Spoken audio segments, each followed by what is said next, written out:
Halo, selamat datang lagi di channel gua. Kita akan mengukur dosing DIY kalkwasor, kalsium, magnesium.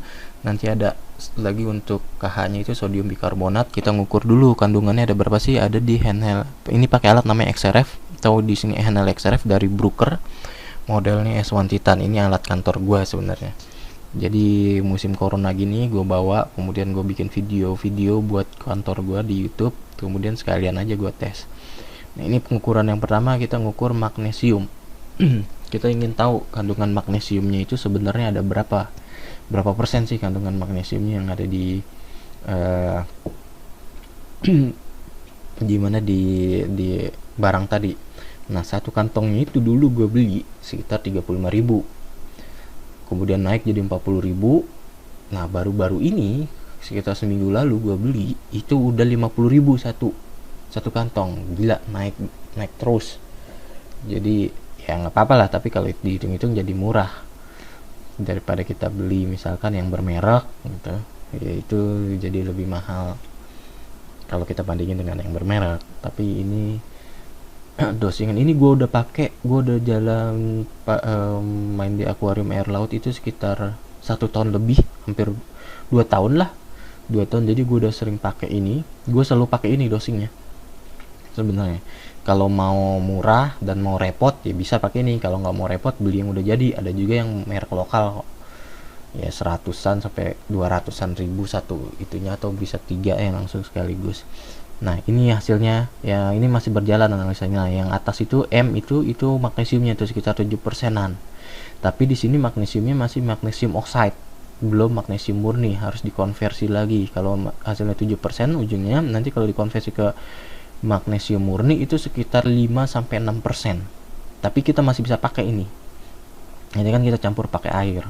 Nah, ini udah selesai nih, waktunya 90 detik gua analisanya. Ada magnesium, fosfor, sulfurnya gede 13%, klorin, kalsium, krom, mangan, ferro, iron atau zat besi ya. Nah, ini semuanya terukur sekian nih. Yang tinggi sulfur di sini. Nah, nanti dilihat hasilnya ketika dicampur dengan air, ada sulfurnya, kelihatan sulfurnya seperti apa. Nanti dilihat di konten berikutnya. Yang ini konten pertama gue ukur dulu, melakukan pengukuran dulu. Nah, jadi 7,268% magnesium, kita fokus di magnesiumnya. Kemudian yang kedua adalah pengukuran kalsium. Nah, ini ya, pakai kamera, sampel udah ditaruh. Ini kalsiumnya itu bentuknya seperti bentuk-bentuk kristal. Nah, ini kalsiumnya ini, kalau yang gue baca-baca, ini kalsium bentuk kalsium klorid, CaCl, karena bentuknya bentuk kristal. Nah, ini sama pengukurannya juga sekitar 90 detik. Jadi kita akan melihat nih berapa sih pengukurannya itu, nilai kalsiumnya nanti akan kelihatan. Nah, alat ini, XRF ini, tadi kan gue bilang ada bisa ada KH ya, KH nggak gue ukur karena sodium bikarbonat. Sodium itu Na, natrium. Alat ini tidak bisa mengukur unsur natrium karena rendah banget dia gelombangnya atau energinya, jadi nggak bisa diukur. Nah, ini kita ngukur nih, running nih banyak banget ini apa elemen rare earth nya. Ada rhodium, ada Ce nya, luar biasa sekali. Ada strontiumnya, Sr nya, ada tinnya, ada Ag nya, ada platinanya. Nggak mungkin kalau ada platina ada silvernya juga nggak mungkin. Nah, ini menit detik ke 60 lebih. Nah, ini Ca nya, kelihatan Ca nya tuh 12,6%. Itu klorinnya juga kelihatan 53%. Tinggi kan, karena dia bentuknya CaCl. Nah, ini 12%-an. Tinggi juga ini. Berarti kalau dicampur ini bisa tinggi nih. Ini kalsiumnya, kita lihat 12,593%. Tinggi juga, lumayan ini. Nanti kita pakai di dosingnya. gimana di dosingnya itu.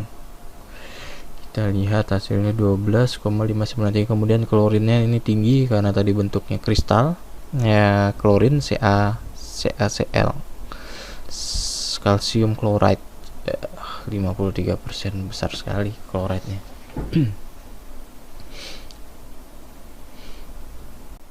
Selanjutnya kita akan mengukur kalkwasser. Nah ini yang dari batu kapur nih. Kalkwasser sama sih, CaCl itu juga dari batu kapur, tapi seperti dari batu kapur tapi diproses kemudian jadi CaCl. Nah kalau yang ini kalkwasser itu dari limestone, misalnya batu kapur. Nah enak kalau yang rumahnya dekat batu kapur, tapi batu kapurnya ini yang sudah diproses. Kalau batu kapur yang masih alam itu kandungannya masih CaCO3 atau kalsium karbonat. Ini yang dipakai oleh semen, pabrik semen. Jadi diambil batu kapurnya kemudian diolah, dipanaskan, membuang karbonatnya kalau nggak salah, kemudian didapat CaO. Kemudian dari situ diolah lagi jadi semen. Kemudian di bawahnya lagi diolah lagi bisa jadi gipsum, jadi kalsium sulfat CaSO4.